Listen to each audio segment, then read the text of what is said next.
If you need help with addiction and don't know where to go, you can call the Substance Abuse and Mental Health Services Administration 24 hours a day. The number is 1-800-662-HELP or 1-800-662-4357. They work around the clock and will help you find what you need.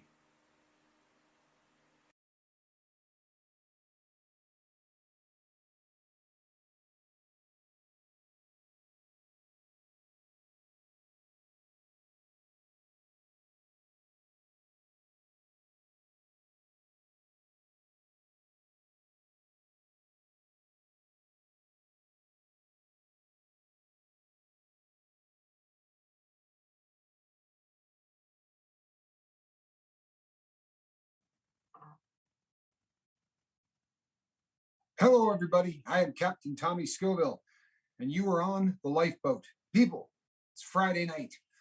I used to say Friday nights were not, our best night for live feeds, but last Friday we absolutely destroyed that notion. So I'm looking forward to doing this and seeing a decent crowd.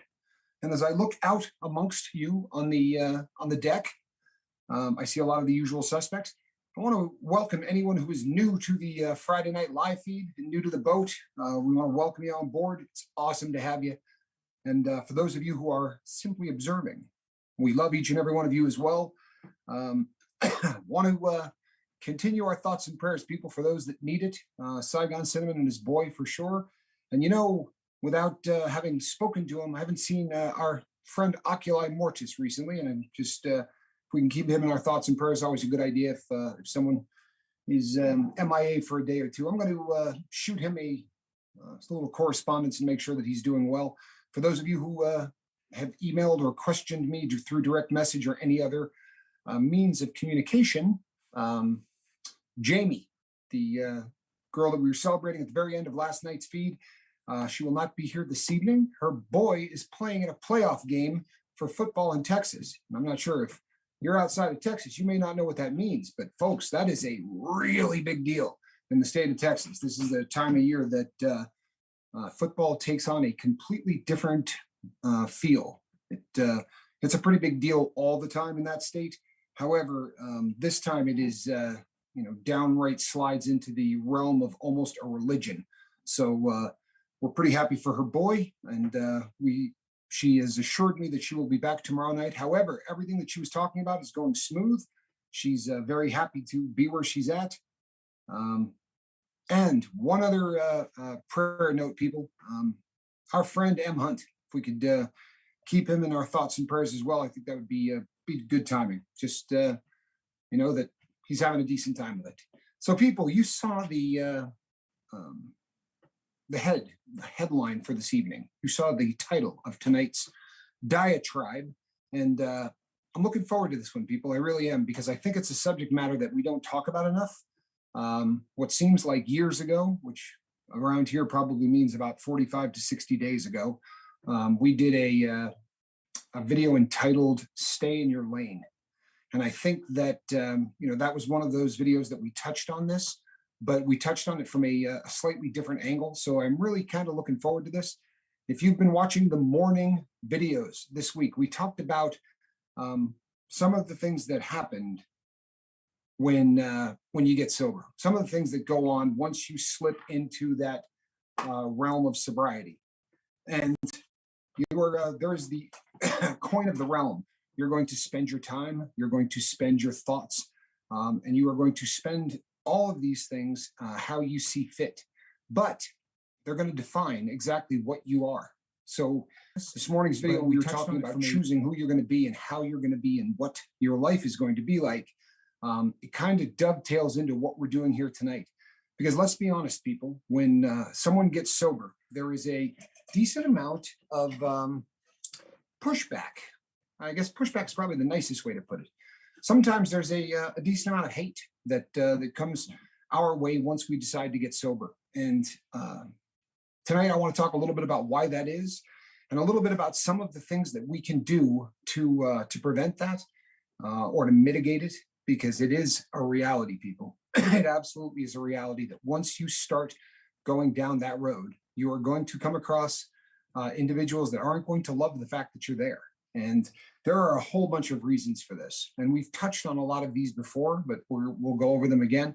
The first of which is pretty cut and dry. Once you decide to become sober, you really do become a mirror to individuals who are not sober.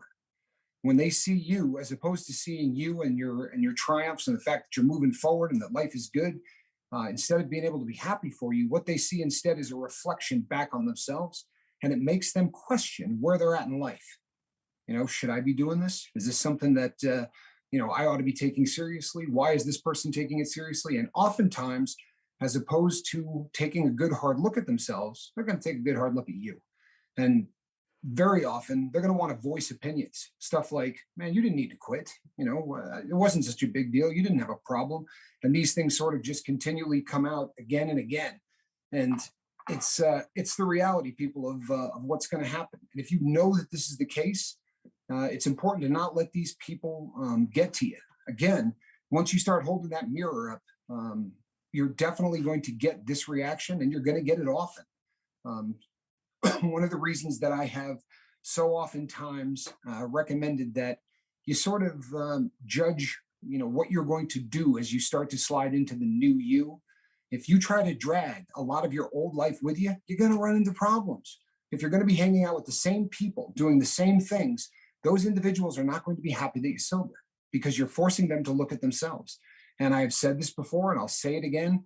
If there are 4 people and 3 of them are using, and you're the one who isn't, the odds of you lifting those 3 people up to where you are not nearly as strong as the odds of them dragging you down to where they are. So it's something that you really need to guard against as you move forward in the whole sobriety realm. One of the second reasons that I think we end up with a lot of people who aren't usually happy for us as you start to become a sober individual is because, whether we want to or not, we become judgmental. It's one of the things that we do. There's a holier than thou kind of a angle that happens almost immediately once somebody gets sober. And it's logical if you think about it. If you spend a lot of your life living a lifestyle that you know is unhealthy, there are very few people who are addicted for long periods of time think at any point during that time, I'm doing fine, right? Life is good. I don't need to worry about this. This is just me partying. Usually very early in the game, you realize that your life is out of control. And very often it takes months, years, decades to get to a point where you can get that under control. The second you do, there's a part of us that wants to beat our chest and be very, very proud of what we do. Very, very proud of the fact that we have beat something that is a difficult thing to do. And we want to pump our fists in the air, kind of like what we did last night. It's our right to take a victory lap, but it's not such a great thing to take a victory lap around people who are not in the same mindset or the same juncture in life. Last night, if half of the crew were here at a cocktail party and I was announcing how long everybody had been sober and how well everybody was doing, we're going to come across as really preachy. We're going to come across as holier than thou. And that judgmental aspect is something that really damages the cause. And I think it's important that as I talk about all of this stuff, you realize that this is a cause. Make no mistake about it. How do we end every single video? Between now and the next time we talk, right? There's only one thing that we want you to do. We want you to reach out there and try to save somebody. If you do that by saying, man, I can't believe you're still using, we're probably not going to get a whole lot of people to come and listen to what I'm talking about, or listen, more importantly, to what's going on in the live chat or the comment section. If we take this, I can't believe you're still using, what's wrong with you kind of an attitude, we're going to scare people away and very often have the exact opposite effect of that which we're hoping for.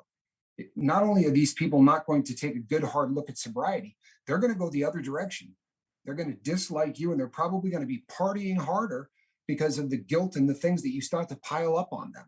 So being judgmental is another one of the things that really starts to plague people who are early on in the game. And it's something that we really need to guard against. Another thing that we get, and it's sort of on the same subject line, is you get really excited.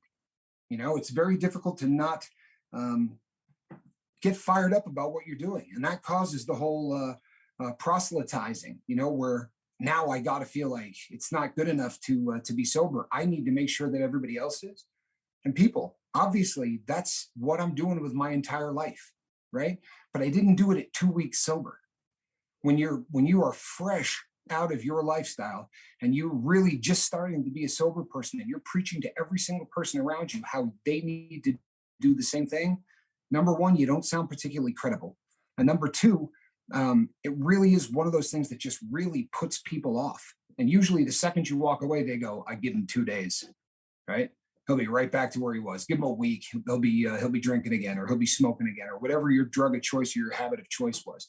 So if you can, I know it's really, it's an awesome feeling, and it's exciting to realize that, you know, you're putting all of that crap in the rearview mirror. There's not much in the world that's more exciting than that. But you really got to guard that excitement doesn't take over and, you know, cause you to make really bad decisions, because it is very easy to to make those bad decisions. It really is something that plagues people early on in sobriety. One of the things that leads to, and you've seen this a million times, anybody that has known anybody that got sober, the sober individual starts with story time, and it's almost constant. If you come up and you say, you know, like my partner on the other side of the glass, if I go, Mark, how you doing? Great. Within 2 seconds, he's going to tell me a story about him getting sober, and then he's going to tell me 15 stories about what it was like when he wasn't sober. And people, there's a time and a place for all of that. There definitely is a time and a place to share where you're at in your life and to share what drove you to get there. Story time is a very important thing when you're trying to explain to somebody the importance of sobriety. But man, oh man, if you pick the wrong time and you pick the wrong place, you sound like a jackwagon. And it's one of those things that happens constantly. And one of, you know, just a small piece of advice, a cocktail party, that's not the time and that's not the place, right? If you're at a Christmas party and everybody there has a glass of wine in their hands and you want to tell them the story about when you hit rock bottom and you drank 2/5 and ran around Save Mart naked, it's probably not the time and it's probably not the place. You're not going to get the result that you're hoping for. So as you're really excited and you're really wanting to save the world, because it happens, right? You go in one of two directions. If you get sober, and the kind of sober we talk about, not using white knuckle sobriety, but the kind of sober where you really do become a new creation and you've changed everything about what you were, you do have an overwhelming desire to give that away, right? The 12th step of Narcotics or Alcoholics Anonymous, having had a spiritual awakening because of these steps, we felt the need to bring this to others. Well, that's a good thing. But depending on how long you've been sober, you sound like a jackwagon. You know, hey, 4 days ago, I quit drinking and you need to do the same. There's just not a tremendous amount of credibility in that. And you really have to guard your moments. You have to guard your time. And it really has to be one of those situations that you take all of these factors into account before you start trying to be that guy. And then one of the other things that you need to guard against is the overwhelming desire to point out the behavior of people who are currently using. And this happens all the time at parties, right? The first thing that, and I'm sure we've all been there. If you're one of those people that spent a good deal of your life as the life of the party, and very oftentimes as addicts, we were the drunkest person in the room, or we were the highest person in the room, or we were the noddingest person in the room, whatever happens to be your particular drug of choice. I mean, we didn't get where we were by doing anything in moderation. You know, that we've all heard people say, here before, if it's worth doing, it's worth overdoing. And that's great when you're talking about sobriety. That's great when you're talking about helping people. But very realistically, people, how we got to where we were going was because for the longest period of time, if 2 pills got the job done, well, then 4 was better and 6 was probably right about where you wanted to be. But just in case, you may as well take 8, right? That's the kind of mindset that made every single one of us into the person and the addict that we were. The reason that we're all in the same boat, the reason that we all don't have to explain ourselves to one another is because those characteristics and those factors are all the same from one addict to the next. I mean, yeah, there's slight differences, but for the most part, we all share certain things. And one of them was the propensity to overdo it in a way that is just dramatic, right? I think everybody can understand that. Recently, because of how many new people have been coming onto the boat, I've asked. You've heard me come on the live feeds, and I've said, "Hey, reach out to me if if you're new here. Kind of like to hear your story. We'd kind of like to get an idea of exactly what's going on in your life." We've been blessed that a lot of people are doing just that. We have a lot of people that are reaching out and telling their stories, and it's funny, people, when you start talking to somebody who's new into sobriety, you hear the phrase "it's hard to explain" constantly, because until you get past that feeling that you're completely alone, right? Nobody did drugs like you did, or nobody drank like you did. You really believe that there is something very unique that made you into the addict and into the person that you are. It takes a long time for that sort of to wear off and get to the point where you don't have to say to somebody, "Man, this is hard to explain," because you don't have to explain it. One of the reasons that the communication here, one of the reasons that the caring and love and everything that happens on the lifeboat happens the way it happens, is because there isn't that need to try to put into words that which cannot be put into words. Just the other night, I was doing a direct message back and forth with a person that's new to sobriety, and their drug of choice was the same as mine, right? They weren't a heroin addict, but they were an opiate addict. And depending on how you get it into your body, that's window dressing. What it does once it gets into your body is the exact same thing, right? If you're eating handfuls of pills, or if you're smoking, tar off a tin foil, or you're injecting China white into a vein, once that gets inside the body, it's going to do the exact same thing. But I had this person saying, well, once I get to that part where I feel like, I'm trying to quit, it's hard to explain, but it almost feels like your skeleton is trying to jump out of your skin. It almost feels like your bones are literally trying to like break loose of the flesh. And the person can't see me, right? We're doing this in direct message. And I would say, I'm nodding like Mark. You know what I mean? My head's going up and down. I'm like, yeah, I get that. And each time I tried to say, "Hey, I know what you're saying," they can't come to grips with that there's somebody that really does understand what they're going through. So they would start back in. And instead, I just typed this huge thing and started to describe everything that they were about to. And what I got back was 3 letters that just said, "Wow," right? Because I said, yeah, you get that thing where you cough and sneeze at the exact same time. And you get that thing where as you really start going, you go into the bathroom to vomit because it's coming. And the first time you do, you're also going to lose, your ability on the other side. And very oftentimes you lose 2 bodily functions at the exact same time. And this is something that doesn't happen to people in the real world very often, but it is something that happens to opiate addicts every time they try to do a real serious kick, right? So we lose sight of the fact that, that there are people out there like us. And what ends up happening is as you end up at a cocktail party, or you end up at a Christmas party, or you end up at Thanksgiving, you feel the overwhelming desire to point out to the individuals around you things that you're noticing that you think are unique because you are an addict, right? You've heard Mark say it. He'd be with his wife or with his family, and he would go, "You see that guy right there walking up the street? Guess what he's about to do?" Or, "You see that person standing over there? That person's wasted." And I do this. And I've been sober a really long time. And I do this. Mark's got 10 years of sobriety, and he still finds himself doing it. It's one of those things that will probably be with you forever. It's natural because you have insights that the sober person doesn't have.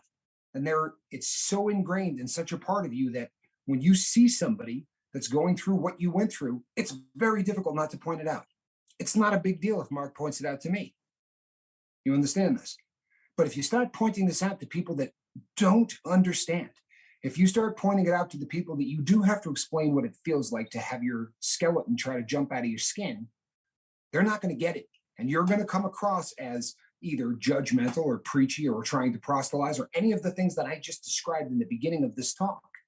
You really have to understand your audience, and you have to stop trying to point out the behavior of everybody that's doing something that, screams, "Hey, I'm an addict," especially if that happens to be booze. Because let's be really honest, folks, there aren't too many people on the planet, whether or not you're in recovery or not. The behavior of people under the influence of alcohol doesn't need to be explained. It doesn't need to be pointed out. When you go, "Hey, that guy's drunk," was it the lampshade on the head that gave that away? Or, what exactly about his behavior He's taking his pants off. Did that have something to do with it? And these things are funny, right? They're joked about in movies constantly. They're not funny once you get sober, right? We spent our whole lives going to parties and watching things like this.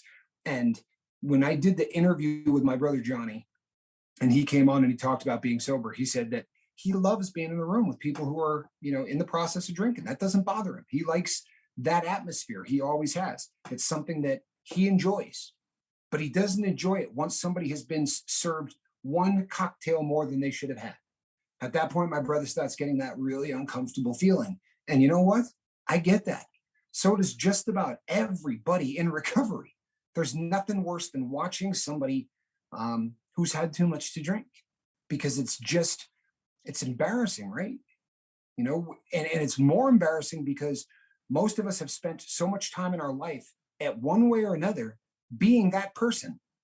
Even if you were an alcoholic that didn't end up with the lampshade on your head, if you were just the quiet guy in the corner, all of the things that caused that behavior are still things that you went through, right? Lowered inhibitions, right? Your confidence level going higher, your opinions. If we start to take a look at all of the different characteristics, right?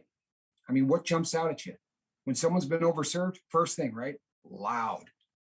Normally the guy's over there and he's talking like this about, no, so I drive a truck for a company called, the next thing you know, man, you can hear this guy from 2 blocks away. And instead of being one of those things that you can sort of go, man, right? John's had a little too much tonight, hasn't he?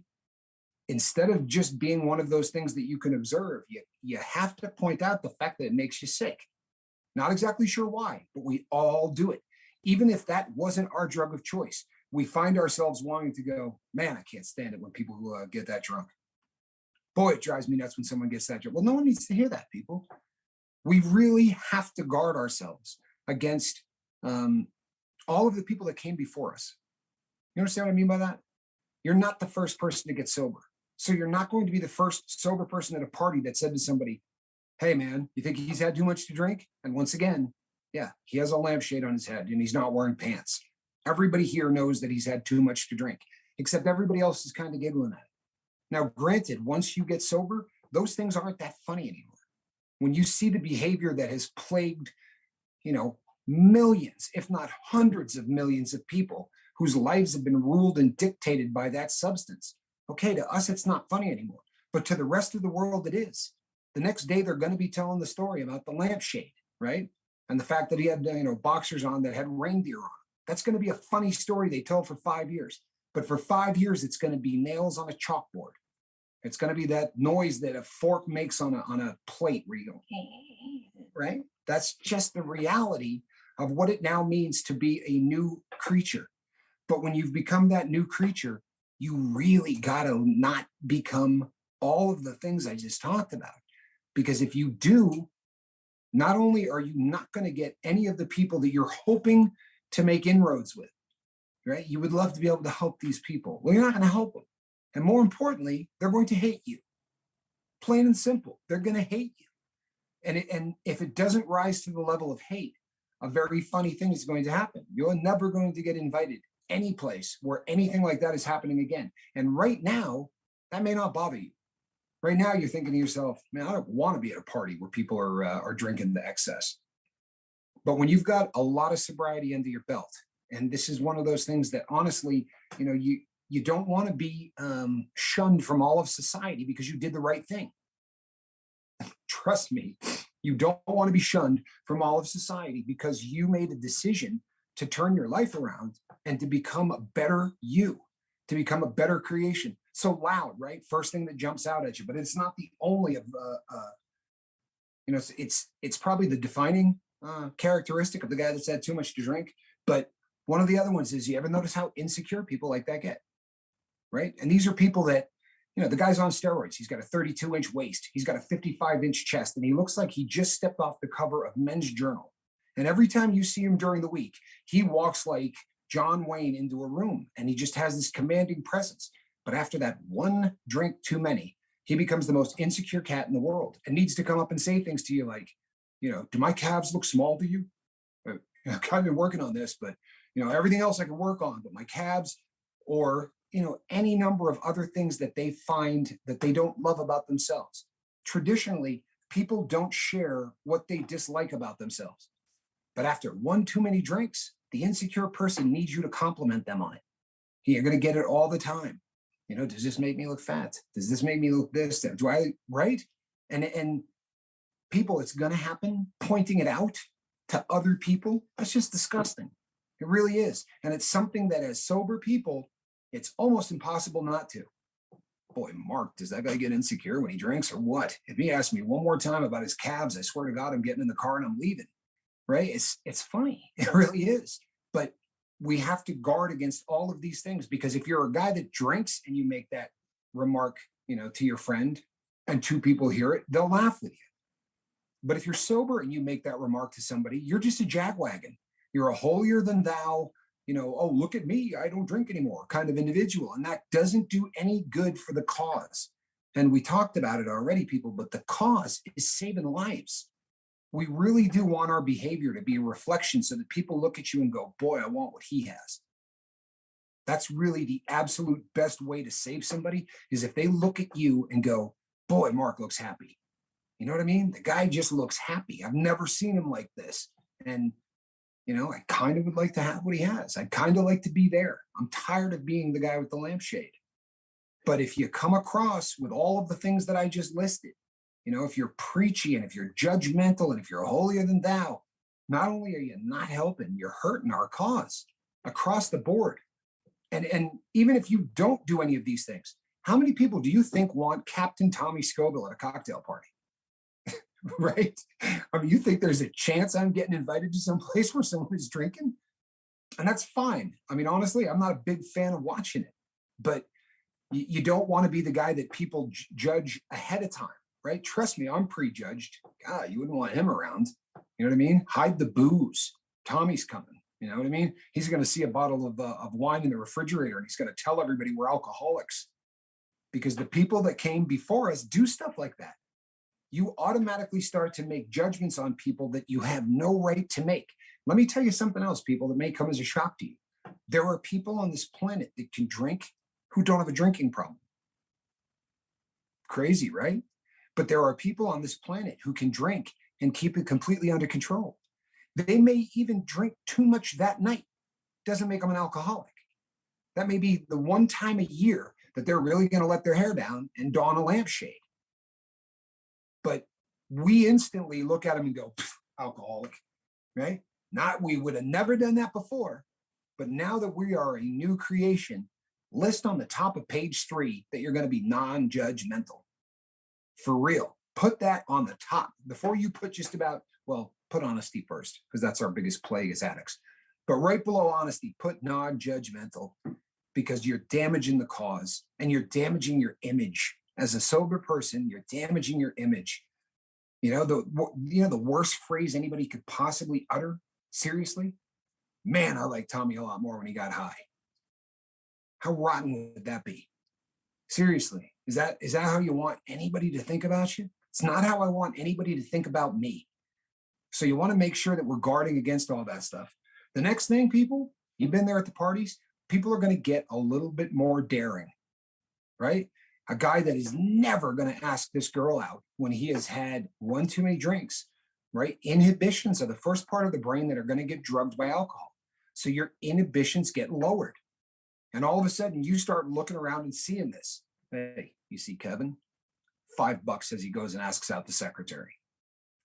It's so easy to fall into being that person. It is really so easy to fall into being that person. And it's a reprehensible thing to do. It really is. But the reason I'm pointing out some of these behaviors is it sounds innocent as heck to point out, doesn't it? I mean, is it that big a deal to say, boy, $5 as he asks out the secretary, right? Not that big a deal if you're not us. But if you're us, you damage you, your image, your reputation, and you damage the cause. And if you want to damage your who you are and how people think about you, that's your business. But if you're damaging the cause of trying to help people get sober, well, then you're starting to trot on some stuff that I really care about quite a bit, right? And everybody else should, because we really do want to make sure that those that need help get it. whether it's on the boat or whether it's at a group meeting or whatever. We want to make sure that these individuals end up getting help. How about the hugs, right? How many times have you been around a guy or a gal for that matter that has one too many cocktails and her mission for the evening is to hug every single person in the entire room, right? And about the third time she comes by or he comes by to give you a hug, it's difficult to not go, I swear to you, if he hugs me one more time, right? I'm getting in the car. I can't handle this, and it will drive you insane. The funny thing is, you loved it when you were in the life, right? Yeah, here comes Mark. Yeah, Mark, give me a hug, right? These are not behaviors that ever bothered you before, but they're going to drive you insane now that you're sober.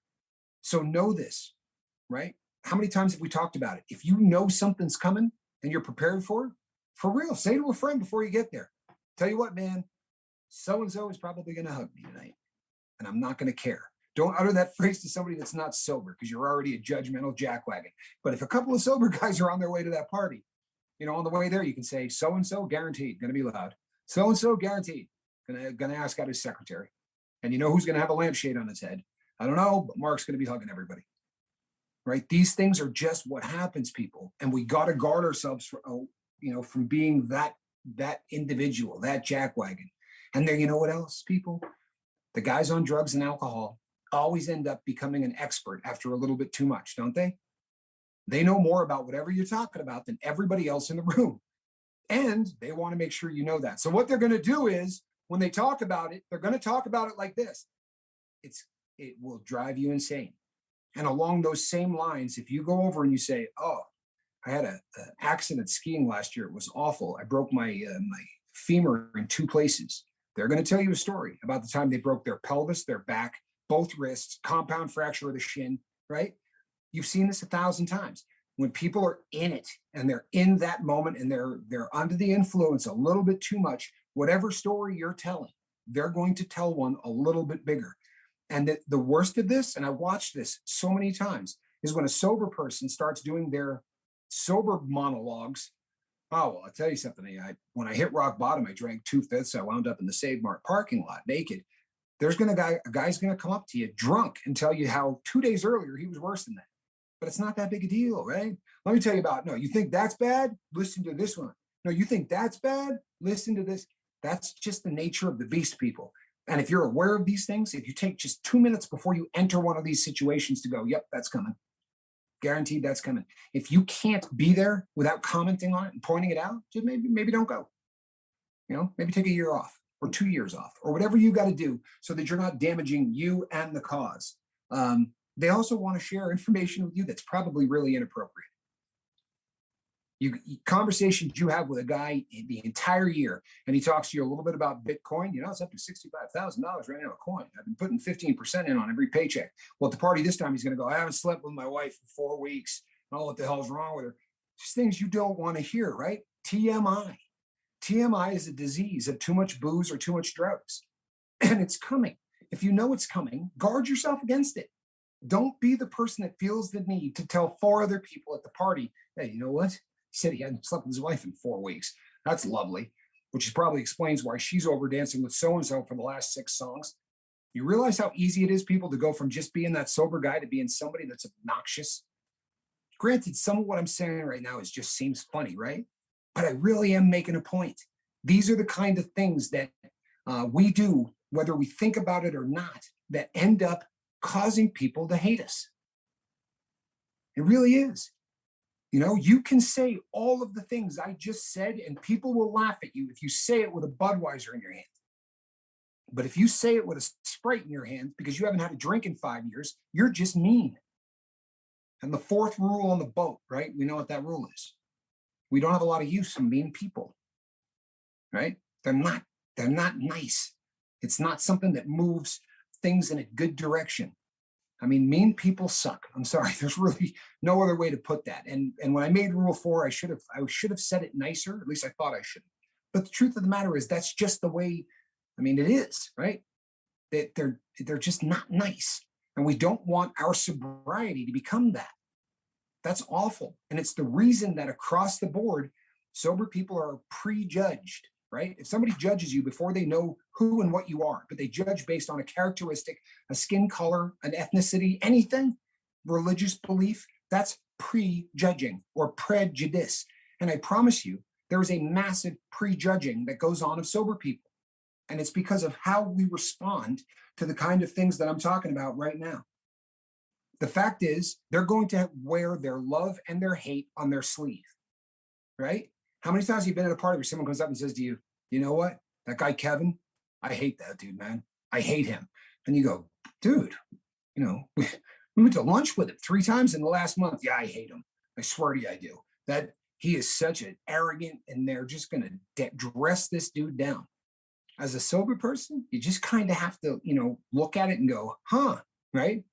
Because this is the behavior that is going to drive you nuts. It's going to grind your gears. And as a new creation, you're probably going to want to say to him, that's an awful thing to say about him. You ever have a conversation with somebody really, really drunk when you try to make a good point, right? There's a very famous quote by a philosopher that says, never try to teach a fish to ride a bike, because it will waste your time and it will really pee off the fish, right? That's what's going to happen.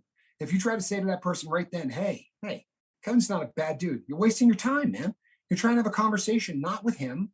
You're trying to have a conversation with Seagram 7, or you're trying to have a conversation with Absolute. It's a waste of time, right? You get this?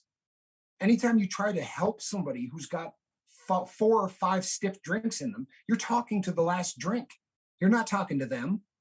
But as newly sober people, we really believe that for whatever reason, we can fix Mr. Seagram 7, right? Boy, he's talking bad about Kevin. I am going to set Mr. Crown Royal correct right now. I'm going to fix this. No, you're not. You're going to damage yourself. That guy's going to wake up the next morning and he's not going to remember squat from the party. He won't remember he had a lampshade on his head, but he'll remember that you tried to tell him as a sober person how awful it is that he's making these comments about so-and-so. Know this stuff is coming. This shouldn't be a shock. These are the same behaviors year in, year out. And at the Christmas party, people, this is coming, right? This time of year is coming right now. How about the awkward stuff? You know what I mean? Like the guy that comes up and goes, hey, that's my wife over there. She's hot, huh? Right? It's not a conversation anyone is ever going to have with you when they're sober. But it's the kind of conversation that happens all the time when people are under the influence. They say wildly awkward and inappropriate things. And how many times do we joke, right? Awkward. It's funny. You can make a comment about, boy, that was awkward. Unless, of course, you're the only guy in the room without a cocktail in your hand. Because if you make that comment then and you do the awkward voice where you raise it 2 octaves, kind of roll your eyes as you're saying it, awkward. Okay, you're just judgmental. You're holier than thou. You're everything that they expected you to be as a sober person. Because they prejudged you, right? So don't give them exactly what they think they're going to get. Blow them away by not commenting on the things that people say, by not commenting about the fact that there's a guy out there trying to show you that he can still spin on his head on cardboard like he did in 1985. Right? I mean, when the 55-year-old guy is breakdancing in the middle of the room, you're probably not the guy at the party that ought to mention that it just seems a little, awkward. You should probably just let that one go. And then one of my other all-time favorites, and we've talked about this already tonight, but the inhibitions, the people that just let it all hang out. It's going to happen. Christmas parties are coming.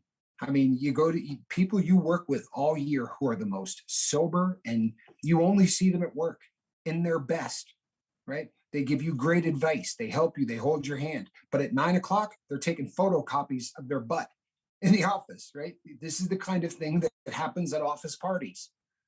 If you're the person to point out, how much of an idiot so-and-so is once he's had a couple of beers in him, you've damaged the cause. You've damaged your own reputation.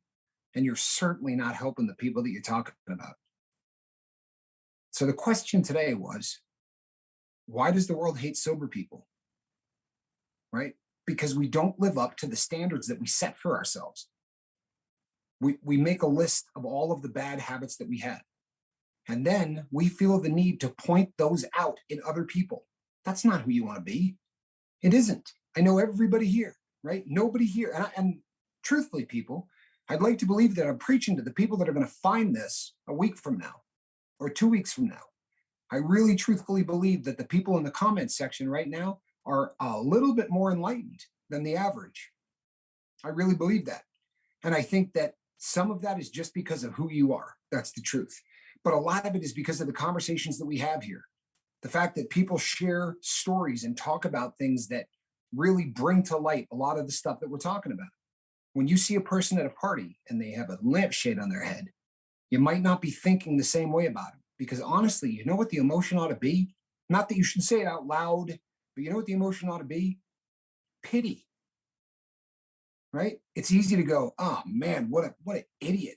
But what you should be saying is, oh man, you know, how far down the rabbit hole is this cat that he's doing this? You know, say a little prayer for him. But don't comment to the guy next to you about what a jackwagon he is. Don't come across as holier than thou or any of the other things.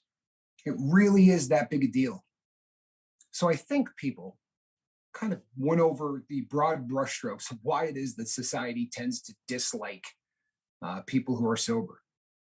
But one of the things that I think I should point out real quick before I turn this over, as always, to my partner, one of the things that I really think I ought to point out is when drug use and alcohol abuse and things of this nature are portrayed in our society, where are they portrayed? Right? In literature and in movies. And how often does a movie come out where they do a portrait or a portrayal of a drug addict or an alcoholic that is realistic and uncomfortable? The truth of the matter is, you can't get that movie made in Hollywood. And there are exceptions, but there's a handful of them. The rest of them are Pineapple Express, right? Or Cheech and Chong, or any of the movies that just make all of the over the top, you know, the drunk guy that, you know, ends up doing, keg stands and then chipping all of his teeth when he falls. And for the rest of the night, he walks around with no grill. And it's the funniest thing in the whole world because that's how it's portrayed. You understand? And for most of the world, it is funny because they haven't been that guy. But for us, it's different. So we do feel a different effect when we see it happening in real life. And that makes us want to say things out of our mouths that we need to not say. Please, people, don't set back the movement. Don't set back the cause. I don't know. Maybe it's just me. People, this is the part of the day where I hand over the reins to my friend on the other side of the glass. He's my partner. He's my brother. And his head goes like this, pretty much nonstop. Mark, please tell us you're feeling better. I'm doing just fine, guys. Doing just fine. Hope everybody out there is doing well. Been watching the chat. Been really good conversation in there. This is a great topic. I think that it really does hit a lot of us, you know, especially this time of year. We're getting ready to get into holiday season where everybody's be going to the holiday parties and office parties or whatever else we're going to be doing. It's a good thing that, you know, to talk about in the aspect of we really have to pay attention to how we do approach this. It really does. I see Seven come in there with a super chat. What's up, brother? Did you see what he wrote? Because that's awesome. If I send it here, I can't. Yeah, if I send it here, I can't buy alcohol here. That's right, for sure. And I do think it's important, though, for us to recognize that the rest of the world's not going to see it how we see it, ever. It's never going to be that way. We can try to, and again, it goes back to that, what we've talked about before with empathizing and sympathizing. They can understand why we see things the way we do, but they're never going to be able to know exactly why because they've never seen it through our eyes and through what we've been through. And I'm talking about the rest of the world that has never fought addiction or anything like that. And it doesn't mean, like I said, it doesn't mean they can't understand, but, you know, there is nothing worse than somebody coming up to you telling you that, hey, look at that guy doing that guy, and you knowing that the person that's doing that was in the same life 5 years ago. You know, it's just such a jerk thing to do. It really is if you really think about it. You know, you don't want to be that jerk because it's not helping anything. It's doing nothing but just put egg on the face of every person in the room that's sober that used to be an addict. Because at that point, it's the conversation's over. They're not going to listen to what you're saying. And I fight this a little on my channel with the fact that, if people are going to yell at me and try to get me to understand something, I'm going to immediately shut down. And anything they say after that point, I'm done. I'm not even listening to it. So if you're coming to somebody, especially when they're drunk, or you're talking to your buddy about the drunk person across the room, that's probably a lot what goes on, and not so much talking to the drunk itself. It's just talking to the person you're next to, and maybe they're getting drunk too. Who knows? Whatever. Okay. And Tommy really made a good point about, just because somebody's drinking that night doesn't mean that they're a drunk. Doesn't mean that they're alcoholic. I would even take it further to sometimes people do recreational drugs. Okay. I'm not saying that that's a good thing to do, because I absolutely do not think that it is. But let's face the fact. The fact is here that some people can and are able to do it once a year and walk away from it. We can't. And we know this. And the danger is we don't want anybody to really ever do that, because there are some things out there that will grab you right away. But again, it's like alcohol. You're never going to get rid of it because it's legal. It's so widely used across the world. It's never going anywhere. Okay, so we have to deal with how we have to deal with it. And remember, before you were an addict, did you get drunk once or twice before you were an addict? Was it, did that make you feel like you were in a bad spot? No, you went to work the next day and people laughed about it. I mean, that's what it was, but for us, we can't do that. So if we want people to take us serious, we cannot fall into making somebody else, look like an idiot. That's what you're doing when you say things like that. You say anything like that. And the other thing I would say here is, a lot of people might be able to really, relate to this. Both of my parents smoked, right? They did the whole time I was growing up. Off and on, my mom would quit. My dad never did, right? Every time my mom would quit, I would hear her say to him so many times, "What a disgusting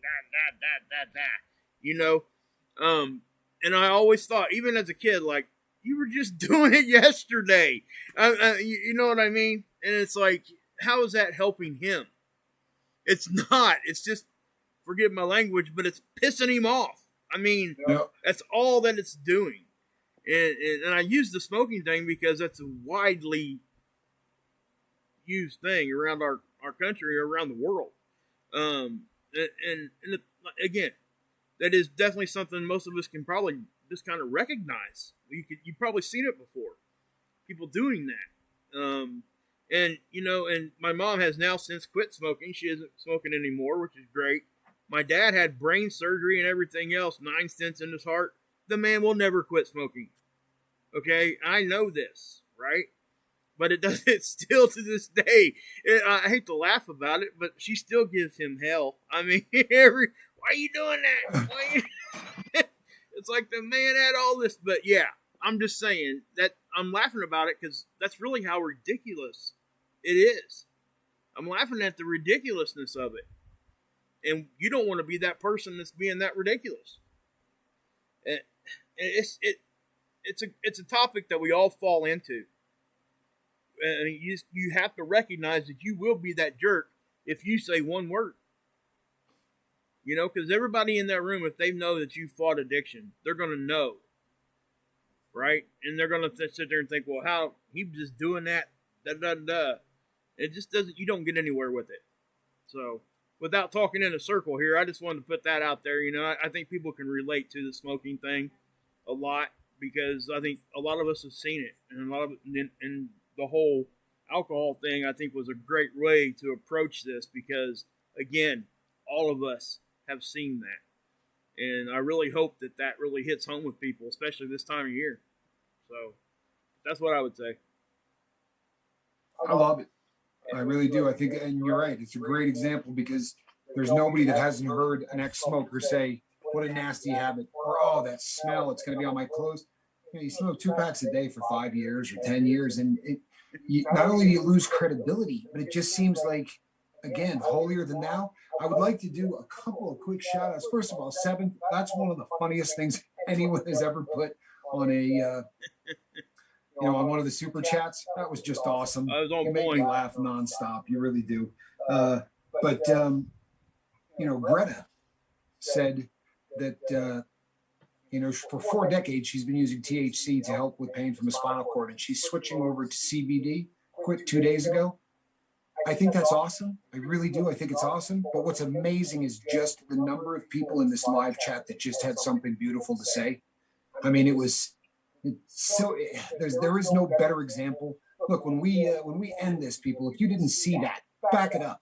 Because when the video ends, that live chat will be there for a long time. Just take a look at how everybody in this boat is, because this is what I'm screaming and crowing about constantly, is just how everybody is there to instantly start to it does. Just to support.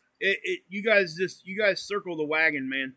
You really do. Great way to put it. I mean, you really do. You circle the wagon around somebody that's either just bearing their soul or just giving you a little insight, or if they're having problems and asking for advice. Sometimes you can put a question in there, not even asking a question. If you guys can kind of understand what I'm saying, you'll make a comment, but you're really asking a question with the comment, hoping somebody will answer. And every time that I've seen that, you guys see it. Boom. Super chat. What we got? Tommy's Vegemite Fun. Heck yeah. Oh my goodness. Guys, let me tell you something. Oh my God. I did Systroming. You're not getting me to do Vegemite. I took one for the team already. It's not happening. Have you ever had Vegemite, Tommy? I have. Have you? Okay. I'd rather eat Systroming.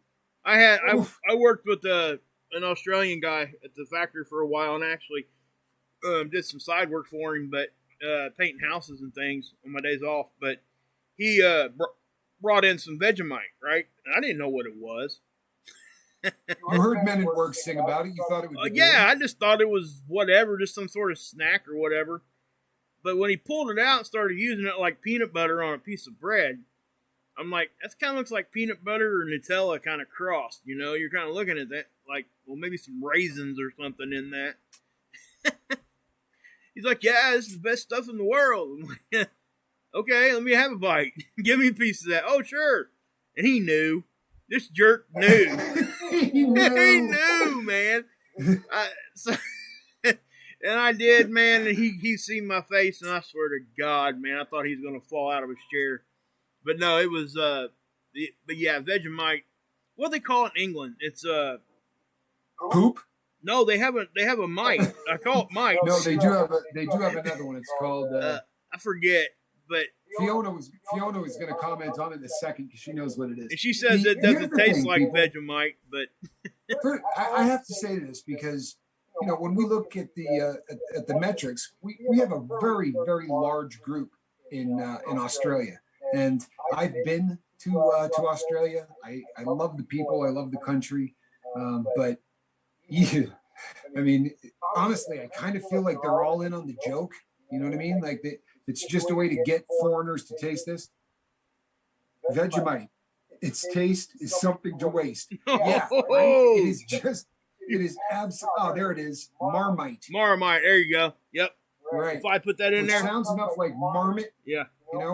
Shit should tell you something. Seven, you better run. Like something that a marmot might pass out after a good night of eating oats. People, not fit for human consumption. Absolutely. And you'll see Fiona says, no, it is not the same as Marmite. I didn't think so. I've never had it. It's a different kind of fowl, but it's the same family. You know what I mean? Well, anytime it's like yeast and then another word, boom. I'm just not even, right? I mean, the last time I looked, when you said yeast, you had to do like a 3 or 7 day treatment. Just saying. That's it. Yeah, there's no reason whatsoever that this should be something that you intentionally ingest. Here's what I will say about Vegemite. Fiona said I'll get him to eat it. Right? She put that up in there. And what I will say to Vegemite is this: I ate Systroming with the promise that we were going to hit 1,000 subscribers, and it was going to push the boat along further. My brother Johnny said to me, I guarantee you, the amount of publicity you get when you do a Stroming video and you really attempt it, not one of those, oh, look, it smells bad. But when you really try to get it down and vomit, several times, you're going to bring in a lot of views. And it did get us a ton of subscribers. It was super good for the boat. If I thought I could get another, 1,000 people that are really trying to turn their life around and get sober, I just might eat Vegemite. That is the only way that I would eat Vegemite. It is just. You better watch what you say, brother. You better watch what you wish for. Yeah, if you can deliver those subs, all right. Yeah, I would do it. But and I love you, Australians. You hear that? You hear that? I love you people. Seriously, Australia's a great country, great people. You people probably know my brother Johnny. At some point in the future, we're not exactly sure when, we'll be making a pilgrimage over there to be with the woman that he loves, who is an Australian. Mango fun. See, there you go, Fiona. That's considerably better. Mangoes, on the other hand, huge fan of mangoes. See, that's a better one. Yep. I would happily do the mango challenge. I'll eat as many of them as you want. I love those. Marmite and Vegemite are different. Yes, like cat box stuff and stuff that the dog does out back. Also, both different. Durian fruit. Neither of them good for consumption. You guys ever seen a durian fruit? Oh my God. Oh, I have done durian fruit. Have you? Durian fruit is one of those things that I've eaten as well. It's not as bad as Stroming, but it's foul. Make no mistake about it. The texture of it is really, really unpleasant as well. But the thing with durian fruit is the smell of it is what really makes that just like you smell it and go, what? The first person that ate it after that smell, what was going on then? You know what I mean? Like that guy smelled that and said, I'm going to taste this. Like, that's a special individual. Obviously very, very, very hungry. Right. I mean, it's but. Oh, listen to this. Seventh Son, again, always makes me laugh. Seventh Son says, was so disappointed eating a Vegemite sandwich. Understood why the guy smiled and handed it to me. Yeah, well, just like the song, right? He just smiled and gave me a Vegemite sandwich because he was not going to eat it himself, right? He smiled as if to say, yeah, here you go. Have a Vegemite sandwich. Yeah. I've tried to think in my own mind what we have over here that would be like foobar to the rest of the world. And I can't think of anything close to Vegemite. Well, pickled pig's feet, maybe, something like that. Probably would scare the rest of the country. And there are some other things like chitlins. There's some unusual stuff that gets consumed here in the good old US of A. But none of them are just yeast spread. I mean, that's what you want to do with yeast, Exactly. That was only used for fermentation. People, do you remember when you first went to science class? It would be like third grade or whatever. They let you look at yeast under a microscope. And what was happening? It was moving, right? It was alive. And Daniel Groth said, I love Stroming. Daniel, you are the toughest man I have ever met in my life. If that is true, what did he say? He said he loves Stroming. Oh my God. You're a bad man, Daniel. You are a tough individual. Seriously, that is, I don't even know where to go. There's nowhere to go with that. I'm impressed, but I have no idea what to say. That is just, let's just say that if you are unfamiliar with Stroming, go back into the archives and check around August the 12th. I can't tell you when any other video was made, but I can tell you within 2 days when I ate that stuff, right? Because I still have not really gotten over it. Let's put it that way. Well, I would say we are up on the hard break, as they say in showbiz. We're up on the hard break. We're good to that 1 hour time.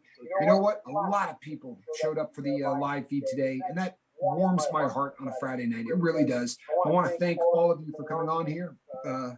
This is the weekend coming up, so you do know. Oh, he's from Sweden. Well, that helps. Daniel, great to have you. You know what? We're actually building a decent-sized group of family members in Sweden as well. Although I'll tell you something, Daniel, since you're here and you're from Sweden, I really have always thought that the entire country is in on this. Like, I didn't believe for a second that anyone there actually ate it. I thought that they just convinced Americans that they ate it so that we would do challenges. And then whatever is sold gets divided up among the entire country at the end of the year. Here's your $9 for all the idiots that bought Systroming in the U.S. But if you actually love it, that is amazing to me. Before we cut off here, let me say this. Haggis. That's what I was thinking about. I've done that too. Have you? I have tried haggis. That would be like America's whatever to the world. Well, we really blame the Scottish for that, I think. But if you're not familiar with haggis, people, they take everything that would be thrown out of of the butchering process, organs, whatnot, intestines, all that. And then they dice that up finely and they put it inside the stomach of a sheep and they boil it for a long time. And if that does not sound appetizing to you, then it's because you are sober, and I congratulate you on that. That's a great step. People, I really want to say congratulations to everybody fighting the good fight. Greta, good for you, hon. Seriously, if there's anything we can do to help support you along the way here, prayers for Saigon Cinnamon and his boy. That's important stuff. And people, between now and tomorrow morning at 8 o'clock, where I most likely will be making a video, you know what it is we want you to do, people. We want you to reach out there non-judgmentally, and we want you to try to save somebody. I am Captain Tommy Scoville, and on the other side of the glass, Mark Wages. All right, people. Thank you so much. Have a great night.